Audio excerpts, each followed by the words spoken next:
이 시간 우리에게 주시는 하나님의 말씀은 구약성경 출애굽기 16장의 말씀입니다. 출애굽기 16장 13절에서 30절까지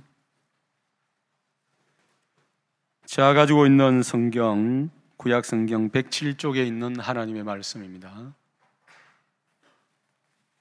출애굽기 16장 13절에서 30절까지입니다. 우리 다 같이 한 목소리로 읽고 하나님께 아멘 이렇게 화답하여 주시기 바랍니다. 다 같이 읽습니다. 저녁에는 메추라기가 와서 진에 덮이고 아침에는 이슬이 진 주위에 있더니 그 이슬이 마른 후에 광야 지면에 작고 둥글며 서리같이 가는 것이 있는지라.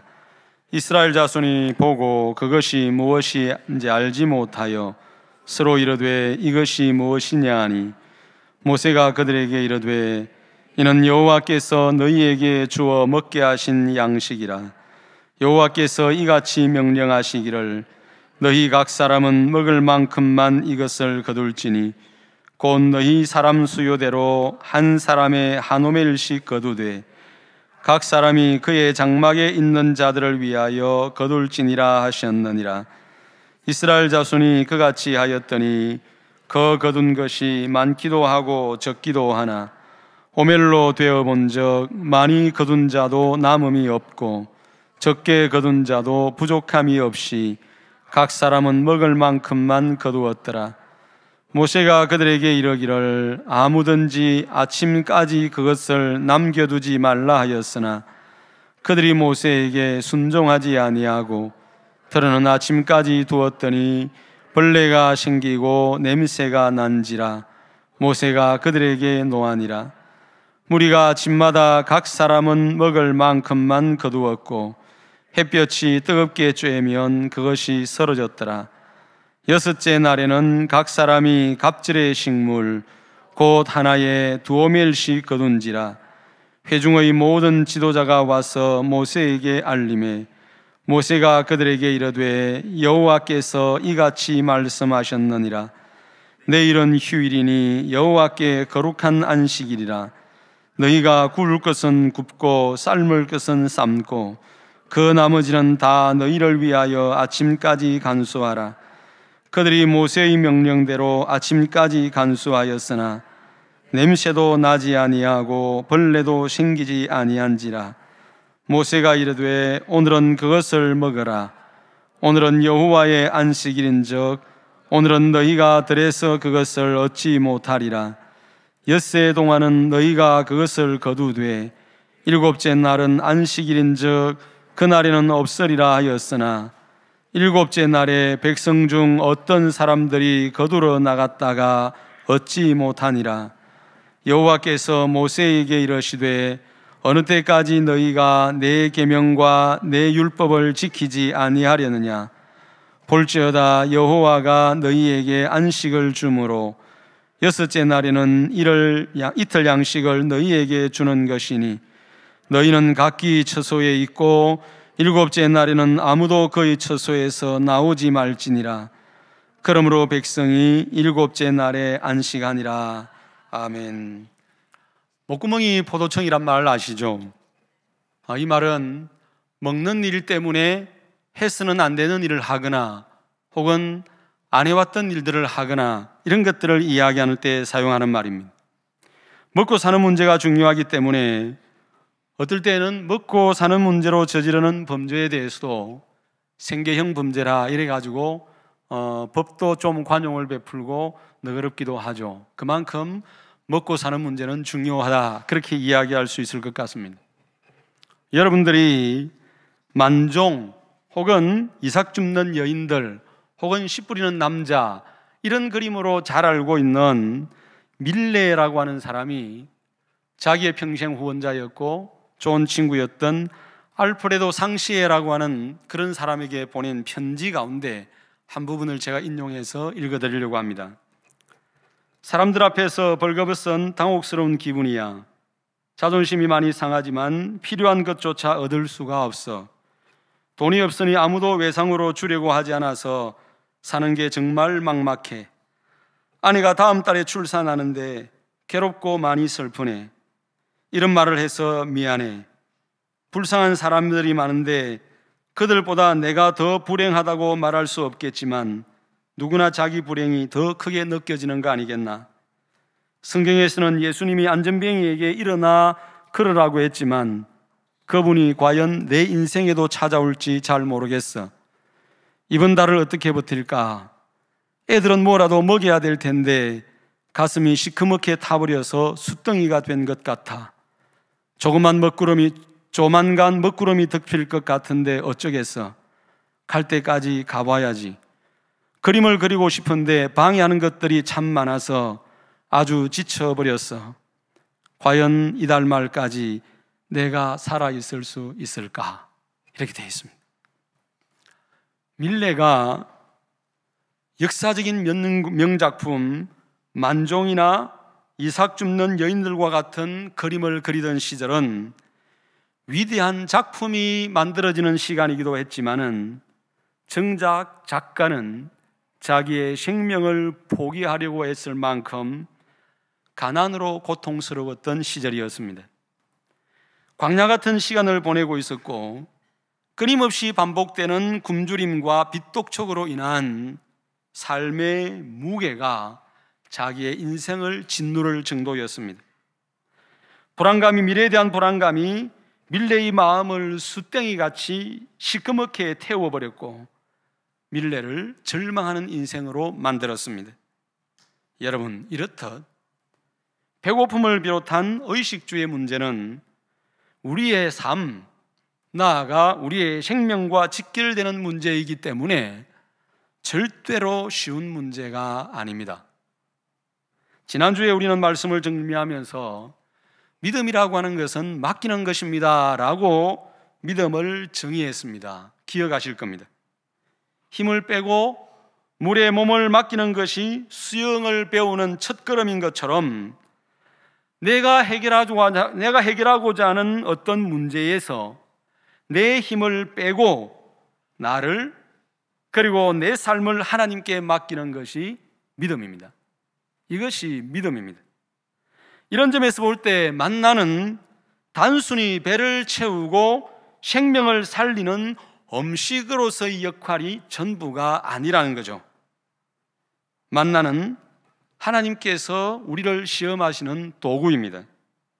이 만나를 가지고 무엇을 먹을까, 무엇을 마실까, 무엇을 입을까 하지 말라.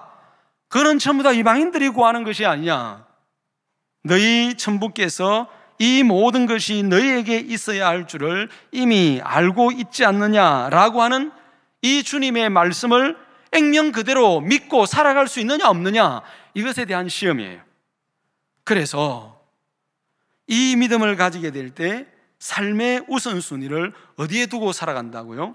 하나님의 나라와 의를 구하는 삶의 우선순위를 두고 살아가는 그리스도인이 된다. 왜?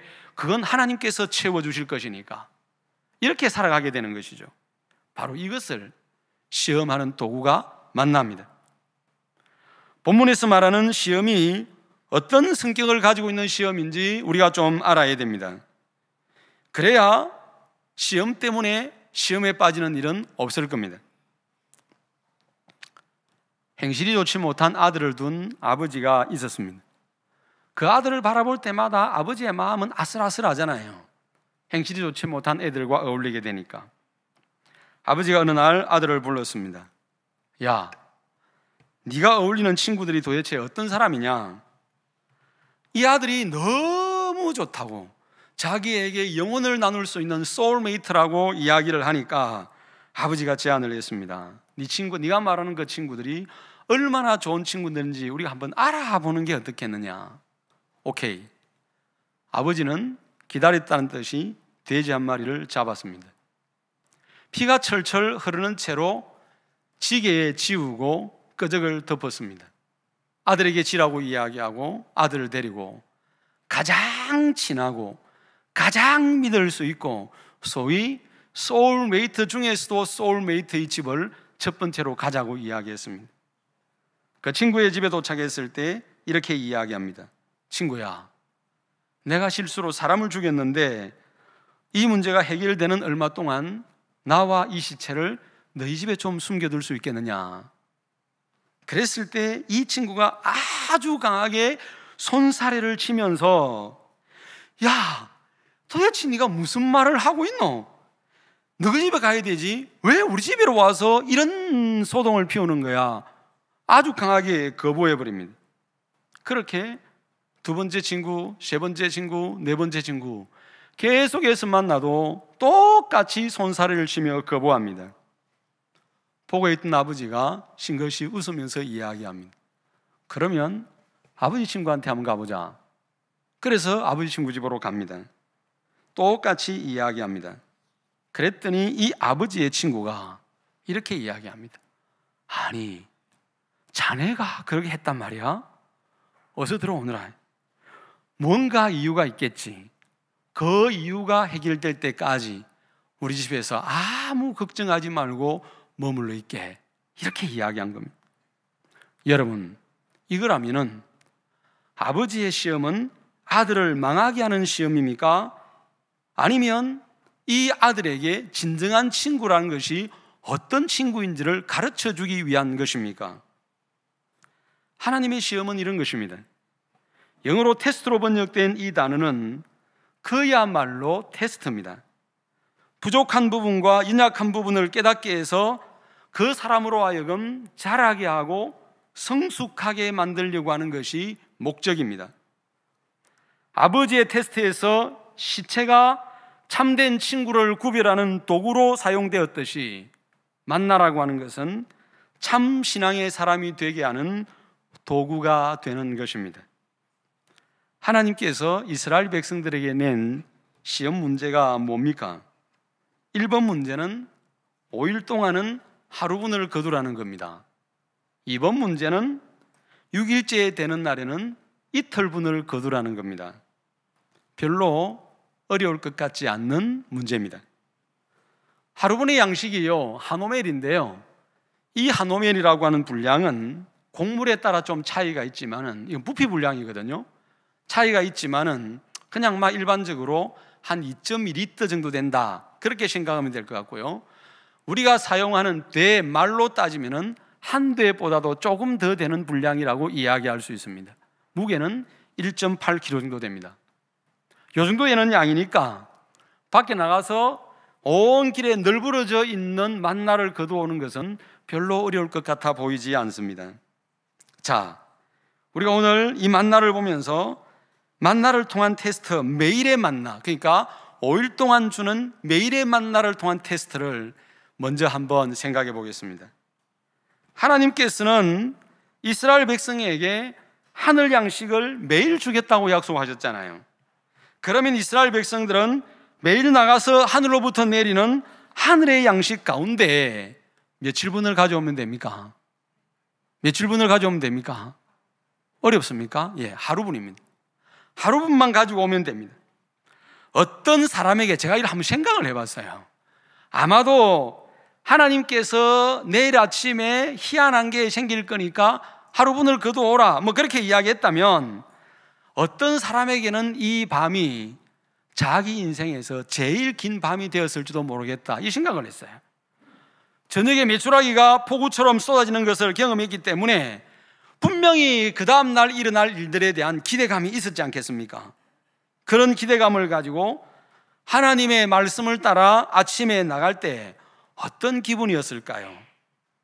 아니, 도대체 이 텅 빈 광야에서 뭘 어떤 먹을 게 있다고 가져오란단 말이야? 지금까지 여러분, 이스라엘 백성들이 광야 동안에 적어도 2달 가까이 지냈지 않습니까? 그러니까 아무것도 없는 광야에서 도대체 뭐가 있다고 거두고 오라는 거지? 그렇게 생각했을 수 있을 거예요. 또 밤새 비 한 방울도 내지 않는데 뭐가 있다고 이렇게 생각하는 사람도 있을지 모르겠어요. 저를 대입해서 한번 생각해 보았습니다. 저같이 좀 호기심이 많고 의문이 풀리지 않으면 잠을 자지 못하는 그런 성격의 사람도 안 있었겠습니까? 그러면 저는 아마 그랬을 것 같아요. 일찌감치 밤에 광야로 나와가지고 그냥 거기서 서 있었을 것 같아요. 밤새도록 어떤 일이 일어나는지 한번 보자. 그러다가 다리 아프면 앉았다가 또 긴장 쪼고 하면 또 일났다가 멀리 바라봤다가 가까이 바라봤다가 온갖 짓을 다 했을 것 같아요. 그런데 새벽이 희미하게 밝아올 무렵에 평소보다도 이슬이 좀 더 내린다 싶고 그 이슬의 느낌이 좀 더 이렇게 사늘하게 올 무렵에 13절에 보니까 이슬이 진 사면에 있더니 그 이슬이 마른 후에 강야 지면에서 작고 둥글며 서리 같은 세미한 것이 있는지라 이렇게 돼 있잖아요. 얼마나 놀랬겠습니까? 분명히 이슬이 내렸는데 이게 마르면서 변하는 거예요. 저의 상상대로 하면은 뭔가 몽실몽실한 것이 싹 부풀어 오르면서 가래떡 같은 것이 생기는 거예요. 가래떡 같은 것이 생기니까 깜짝 놀랐겠죠. 그래서 토끼 눈을 하고 쳐다보다가 와, 도대체 이게 뭐야? 만후, 만후, 만후 이렇게 외쳤을 거예요. 모든 사람들이 다. 여러분, 아무도 대답을 못해요. 만후라고 하는 말이 뭐냐면 이게 도대체 뭐야? 라고 하는 히브리 말이거든요. 아무도 대답을 못해요. 왜요? 처음이거든요. 아무도 몰라요. 이럴 때는 그냥 성질 급한 사람이 아무 때나 이름 갖다 붙여버리면 돼요. 그럼 그게 이름이 돼버리거든요. 만후, 이 말이 이게 뭐야? 라고 하는 뜻이고 이것이 시간이 지나가지고 만나가 되었습니다. 만나라고 하는 뜻은 이게 뭐야? 라고 하는 뜻을 가지고 있어요. 여러분, 하나님이 뭐라고 이야기합니까? 야, 너가 봤지? 저거 하루만 거둬? 이렇게 이야기를 했어요. 그리고 당일에 먹고 치워서 아침까지 두지 마라 이렇게 이야기했잖아요. 근데 이게 너무 요상한 겁니다. 민수기 11장에 보면은 맷돌에 갈기도 하며 절구에 부수기도 하며 가마에 삶기도 하여 이렇게 기록되어 있어요. 요리 방법이 다양하다는 이야기입니다. 요리 방법이 다양하다는 이야기는 여러 가지 맛을 낼 수 있다는 의미가 되겠죠. 오늘 우리가 읽은 본문 23절에 보면 구워 먹고 싶으면 구워 먹고 삶아 먹고 싶으면 삶아 먹을 수 있는 것입니다. 그런데 이것의 맛이 민수기에는 기름 섞인 과자 맛, 요즘으로 이야기하면 튀김 요리입니다. 맛있잖아요. 튀김 별로 싫어하는 사람이 있어요. 저는 제한테 별로 안 좋다는 건데도 튀김은 그렇게 맛있습니다. 자, 그 다음에 오늘 본문 31절은 꿀 섞은 과자, 굉장히 맛있다는 이야기잖아요. 얼마나 맛있었겠어요. 이렇게 좋은 것이었습니다. 문제는 순종하지 않는 사람들이 있었다는 겁니다. 여러 가지 이유가 있겠지만은 혹시 내일 없으면 어떡하지? 내일 이것이 우리에게 주어지지 않으면 어떡하지? 불신앙이 작동한 거예요. 하나님은 매일 주겠다고 했는데 내일 없으면 어떡하지? 이 마음이 생긴 거예요. 이 불안은 불신앙이 되었고, 그래서 어떤 사람은 많이 거두기도 하고, 그래서 거둔 것을 어떻게 해요? 그 다음날 아침까지 먹으려고 남겨둔 겁니다. 자, 또 다른 문제가 발생합니다. 하나님의 말씀에서 어긋나면은 그 어긋난 것만으로 끝나지 않습니다. 어긋난 것은 반드시 파생되는 다른 문제를 또 가지고 오게 되어 있습니다. 어떤 문제입니까? 집안에 남겨둔 것에 벌레가 생기고 냄새가 났어요. 한마디로 이야기하면 썩었다는 이야기입니다. 썩어버린 겁니다. 놀라운 건 똑같은 만난데 사람들이 거두어 가지 않고 광야에 그대로 놓아두었던 것들은 해가 떠오르면서 전부 다 사그라지고 없어져 버린 것입니다. 보십시오, 여러분. 똑같은 만난데 탐욕을 부린 것과 아닌 것이 이렇게 구분되고 있어요. 하나님께서는 며칠 혹은 그 이상의 양식을 우리에게 주시지 않았습니다. 왜 그랬을까요? 자기 백성들이 매일 매순간 하나님께 공급받고 하나님만 의지하기를 원했던 것입니다. 여러분, 우리가 하나님을 따라가는 그리스도인이 되는 것은요, 한순간 대단히 큰 은혜를 받고 세상에 누구도 경험하지 못했던 엄청난 은혜를 받거나 그 기적의 현장에 한번 있었다고 해서 주님을 따라갈 수 있는 것이 아닙니다. 주님을 따라가고 주님의 사람으로 살아가는 것은요, 매일 결단이고 매일 순종이고 매일 하나님의 말씀을 듣고 먹고 마시고 그렇게 살아야 되는 길입니다. 한 번 은혜를 맛보았다고 해서 해결되는 문제가 아니란 말이에요. 주님이 그것을 요구하시는 것입니다. 매일 매 순간 크든 작든 어떤 일이든지 간에 하나님이 공급하시는 은혜로 살라는 것이 이것입니다. 하나님이 공급하시는 힘으로 세상을 이기라고 하는 것이죠. 그런데 우리 속에 숨어있는 죄가 우리를 그렇게 하지 못하게 만듭니다. 아담이 독립하여서 하나님과 같이 되고 내 힘으로 살고 싶은 마음이 있었잖아요. 그래서 선악과를 먹습니다. 이게 아담의 원죄입니다. 죄를 짓고 난 이후에 아담이 받은 저주가 뭡니까? 먹고 살기가 힘들 거라고 했잖아요. 맞죠? 먹고 살기 힘들 거라고 했습니다. 죄를 지어서 하나님과 단절되고 하나님의 은혜가 떠나버린 사람이 어떻게 살아가는지 보십시오.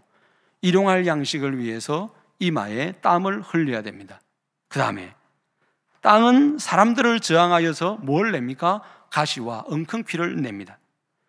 자기 생존을 자기가 책임져야 되는 것도 정말 힘든데 여기에다가 가시와 엉겅퀴까지 사람을 저항하니까 인생살이가 얼마나 고되겠느냐 그 말이에요. 저와 여러분들도 이렇게 살아야 했던 사람들입니다. 내가 공부하는 것도, 직장에 다니는 것도, 돈을 버는 것도, 애들을 키우는 것도 모든 것이 다 이런 과정의 연장이었습니다. 그런데 하나님께서 우리를 구원해 주셨잖아요. 유월절을 경험하게 하셨잖아요. 홍해를 지나오게 하셨잖아요. 다른 백성이 된 겁니다. 애굽에서 사는 백성이 아니고 다른 곳에서 하나님의 백성으로 살아가게 된 거죠. 하나님께서 저와 여러분들을 자녀로 삼으셨습니다. 이런 우리에게 너희는 그렇게 살 사람이 아니야 라고 하면서 기도를 가르쳐 주셨잖아요. 그 기도가 뭡니까? 하나님아, 하늘에 계신 아버지여, 일용할 양식을 주시옵소서. 여러분들이 자녀를 낳으면 그 자녀를 누가 키웁니까? 어린아이가, 아직 기지도 못하는 어린아이가 배가 고파서 울면 어머니는 얼른 가슴을 열어서 젖을 물립니다. 저는 대학을 다니면서 어머니라는 존재가 얼마나 위대한 존재인지를 시내버스에서 확인했을 때가 있었습니다. 다름 아닌 아이를 낳은 여인 얼마나 젊겠습니까? 그죠? 젖을 물리는 어린 아이를 낳은 여인이었으니까 대단히 젊었을 겁니다. 그 여인이 시내버스 안에서 가슴을 꺼내어 젖을 물리는 것이 쉬운 일이겠습니까? 진짜 어렵잖아요. 그런데 한 여인이 그렇게 하는 것을 제가 시내버스 안에서 똑똑히 목격을 했습니다. 저는 그 사람뿐인 줄 알았습니다. 그런데 제가 이전에 다른 교회를 섬길 때에 김태옥이라는 권사님이 계셨습니다. 그분도 아기가 울면은 그 자리에서 젖을 꺼내어 물렸습니다. 저는 그때 어머니라고 하는 존재가 이런 존재인가라고 하는 것을 깨달았습니다. 현장에서 보았습니다. 어머니에게는 부끄러움이 있겠죠. 여인으로서 어찌 부끄러움이 없겠습니까? 그런데 자식을 향한 사랑은 그 부끄러움을 훨씬 초월하고 그 부끄러움을 발로 짓밟을 만큼 대단한 것이라는 것을 저는 눈으로 똑똑히 목격을 했습니다. 보십시오, 여러분. 죄를 지어서 단절한 이 사람들은 그렇게 살겠지만은, 자기 힘으로 살겠지만은, 우리에게는 우리의 일용할 양식을 공급하시는 하나님이 계십니다. 하늘에 계신 아버지께 일용할 양식을 주십시오 라고 기도하는 것은 날마다 하나님께서 나의 하나님이 되어 주십시오 라고 하는 기도입니다. 하나님이 나의 아버지니까 내가 내 자식을 돌보듯이 배가 고파 울면 젖을 물리듯이 하나님께서 나를 돌보아 주셔야 되는 것이 아닙니까? 하나님 나를 돌보아 주십시오 라고 하는 기도가 되는 것입니다. 여기서 일용할 양식은 단순히 먹을 것만 이야기하는 게 아닙니다. 우리가 살아가는 데 있어서 필요한 모든 것을 통칭해서 일용할 양식이라고 이야기한 겁니다. 지혜가 필요할 때는 지혜를, 힘이 필요할 때는 힘을, 건강이 필요할 때는 건강을, 사람이 필요할 때는 사람을, 우리가 살아가는 데 필요한 모든 것들이 일용할 양식이라고 하는 이 단어 속에 포함되어 있습니다. 그걸 하나님께서 책임져 주시도록 기도하라고 말씀하셨고, 이어서 주님은 구하는 자에게 주신다라고 말씀하고 있습니다. 여러분, 만나가 중요한 것이 아니라 이 만나를 누가 주시는가, 이것이 훨씬 더 중요한 문제입니다. 만나가 우리를 지켜주는 것이 아닙니다. 하나님의 은혜가 우리를 지켜주는 것입니다. 우리는 이걸 믿어야 됩니다. 이렇게 될 때에 우리는 재물 혹은 세상의 것이 아니라 하나님을 의지하는 사람이 될 것입니다. 세상에 기대어서 살아가는 미숙한 그리스도인이 아니라 하늘로부터 공급되어지는 은혜를 바라보고 살아가는 성숙한 그리스도인이 되어질 것입니다. 이번 문제가 뭡니까? 뭐였죠? 6일째 되는 날에는 이틀분을 거두라는 것입니다. 왜? 이유가 중요하잖아요. 23절에 보면은 내일은 거룩한 날이라고 이야기합니다. 쉬는 날이라고 이야기합니다. 여호와의 날이라고 이야기합니다. 그러니까 이번 문제의 답은요, 안식일입니다. 요즘으로 이야기하면 주일입니다. 이번 문제는 1번 문제의 적용입니다. 여기서 우리는 만나가 일용할 양식이 안식일이라고 하는 주제와 만나는 것을 보게 됩니다. 안식일에는 만나가 역사하지 않습니다. 하나님께서는 분명히 안식일에는 만나도 쉰다라고 말씀하셨어요. 그래서 안식일 전날에는 2배를 거두어야 되고 이틀치를 거두어야 됩니다. 안식일에 일용할 양식을 주지 아니하셨습니까? 아니잖아요. 이미 주셨습니다. 그리고 이날은 다른 날과는 다르게 보내야 했습니다. 그런데 개중에는 이 말씀을 들었음에도 불구하고 안식일에 만나를 거두러 나갔던 사람들이 있었던 거죠. 그래서 하나님이 뭐라고 이야기합니까? 야, 너가 도대체 언제 철들래? 언제 믿음의 사람이 될래? 언제 내 말 듣고 순종할래? 이렇게 이야기하는 것입니다. 그러면 여러분, 이 안식일을 통하여서 하나님은 무엇을 계시하고자 하십니까? 안식입니다. 하나님은 우리에게 쉼을 주고 싶은 것입니다. 십계명을 보십시오. 여세 동안에 나 여호와가 모든 것을 만들고 제7일에는 쉬었다라고 이야기합니다. 하나님도 쉬었어요. 그러므로 나 여호와가 안식일을 복되게 하여 그날을 거룩하게 했다라고 이야기하잖아요. 하나님께서는 나도 안식일에 쉬었으니까 너희들도 이날만큼은 꼭 기억하고 쉬어, 이렇게 말씀하는 것입니다. 왜 하나님께서 안식하셨을까요? 천지를 창조하신다고 하나님의 진이 다 빠지고 에너지가 다 빠지고 힘이 없어서 쉬신 것일까요? 아닙니다. 부족한 것 없이 다 만들어졌기 때문에 더 이상이 필요하지 않습니다. 하나님께서 모든 것을 다 완성시켰기 때문에 하나님은 쉬신 것입니다. 그리고 하나님은 이날을 거룩하게 하셨습니다. 거룩이라는 것은 구별이라는 뜻을 가지고 있습니다. 하나님을 믿지 않는 사람들과 하나님을 믿는 사람들이 가장 크게 구별되는 점이 어딘지 아십니까? 생각해 본 적이 있습니까? 예수 믿는 사람과 예수 믿지 않는 사람의 가장 극명한 구별점은요, 여러분 지금 이 자리입니다. 예수님을 믿지 않는 사람들은, 하나님을 믿지 않는 사람들은 자기들의 일용할 양식을 얻기 위해 주일도 일하러 갑니다. 맞죠? 예수님을 믿는 사람들은 하나님께서 주실 것을 믿고 혹은 하나님께서 주신 것을 누리면서 이 자리에 나와 예배를 드립니다. 가장 뚜렷한 차이점입니다. 여러분, 예수님을 믿는 사람들은 예배하고 찬송 부르면서 이 안식일 날 하나님과 사귐의 시간을 갖습니다. 믿음의 형제 자매들과 함께 교제하고 감사하고 한 주간 동안 내게 역사하셨던 하나님의 일들을 은혜로 나누면서 보냅니다. 시편 42편 4절에 보면은 안식일에 대한 다윗의 고백이 나옵니다.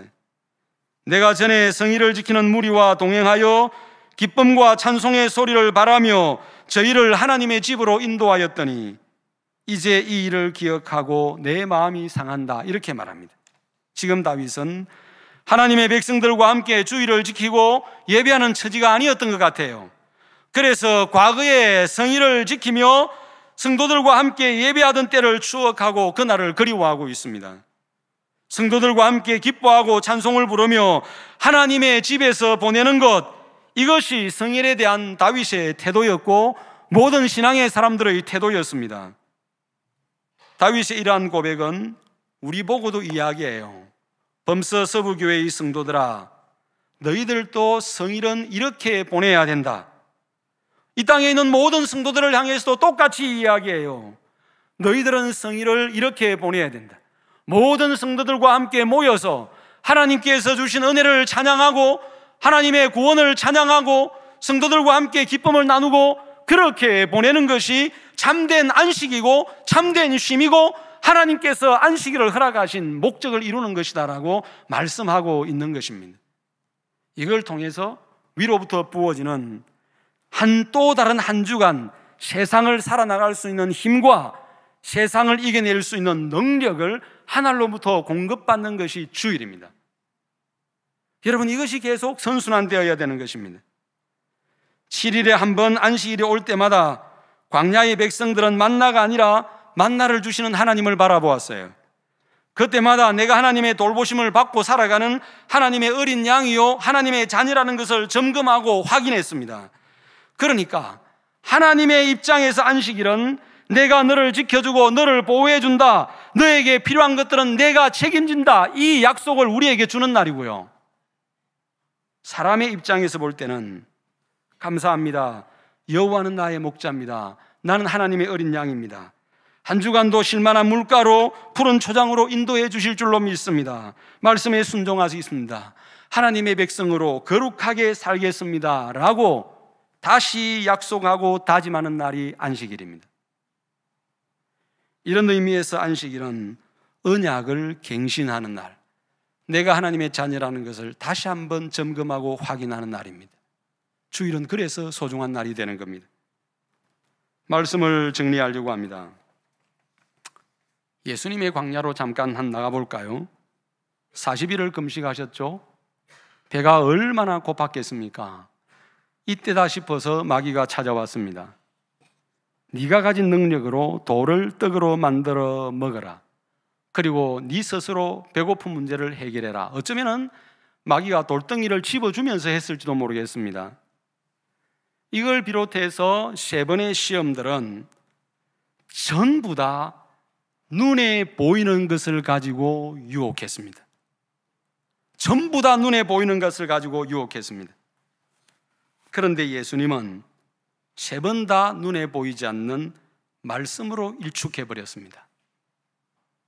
눈에 보이지 않는 하나님의 말씀을 가지고 일축해버렸습니다. 굉장히 이채로울 뿐만 아니라 우리에게 던져주는 교훈 역시 굉장히 큽니다. 똑같이 광야에 서 있는데도 예수님과 사탄의 관심사가 본질적으로 달랐던 거죠. 이처럼 예수님과 사탄 간의 근본적인 차이가 명백하게 드러나는 곳이 어디입니까? 광야입니다. 결핍의 장소입니다. 모래와 자갈뿐인 광야, 물 한 방울 얻기도 쉽지 않고 풀 한 포기 보는 것도 쉽지 않은 광야에서 사탄은 우리에게 속삭입니다. 눈에 보이는 것을 의지해라. 네 손에 있는 것을 의지해라. 네가 할 수 있는 것을 해라. 이렇게 유혹합니다. 그러나 예수님께서는 아무것도 보이지 않는 광야이기 때문에 더욱 하나님을 의지하는 겁니다. 더욱 하나님을 붙드는 겁니다.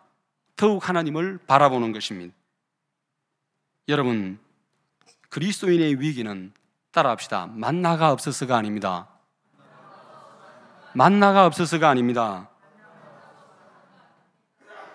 하나님에게서 멀어지고 하나님을 바라보지 않는 것이 그리스도인에게 진짜 위기입니다.